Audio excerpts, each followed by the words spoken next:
Hello everybody, today in this video I'll show you how to turn on or get chat bubbles on Discord mobile. So let's jump right into it. First, open Play Store, search for direct chat, and then install this application.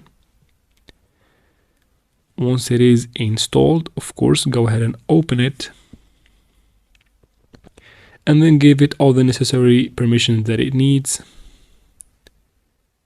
And once you do that, go ahead and tap on applications and then choose or make sure that Discord is turned on. Now let's try to send a message to my other account right now. Let's test it out. Let's see, let's tap on send with the application and you'll see that you'll get the chat bubbles immediately. You can tap on it and respond to them from there, just like you do on Facebook Messenger.